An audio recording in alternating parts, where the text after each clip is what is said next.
In John chapter 15, Jesus spoke of intimacy he had with his followers, and he used a familiar agricultural image, the vineyard. In fact, the vineyard was a popular analogy for the people of Israel in the Bible. Psalm 80 and the prophets Elijah, Jeremiah, Ezekiel, and Hosea all used the vineyard to describe God's relationship with his people. But Jesus put a twist on the image. While the Father acted as the gardener, he was the vine that fed life and nourishment to the branches, his disciples. They were to bear fruit, good works that evangelized. They could only produce such deeds when they strove to remain close to the Lord.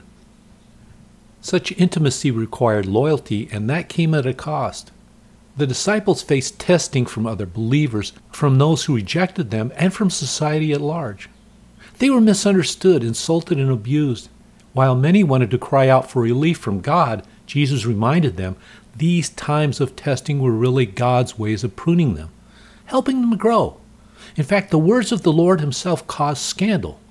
Many believers and prospective believers fell away due to his statements.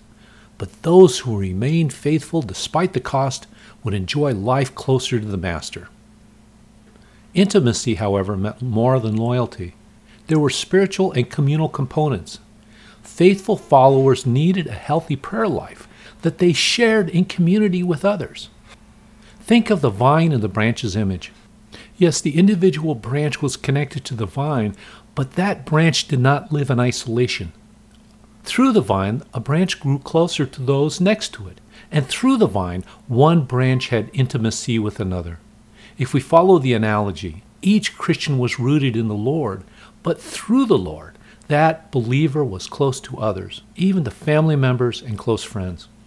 Now consider the corollary to the image. Just as no branch lived in isolation, there was no room for the Lone Ranger, that self-contained individual who claimed to do the Lord's work, but really pushed his own agenda.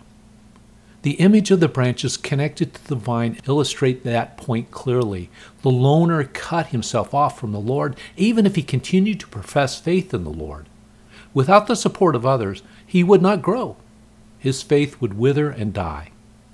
But those who remained close to the Lord, those who prayed, studied, and acted together, would bear fruit of great worth. The Father would hear their prayers and give them honor, and there was nothing greater than recognition before God, for his acknowledgement meant life in the kingdom.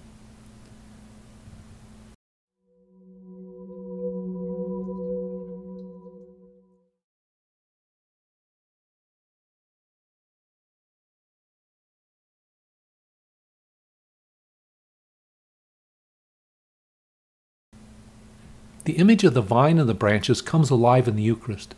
Jesus offers his body, blood, soul, and divinity, all of himself to us. When we receive him, we become part of him, and through him, we become one with each other. The scene at communion makes this reality palpable. We come forward together to receive Christ. We return to our pews to reflect not only on our closeness to the Lord, but to look around and realize that we're really part of something greater than ourselves.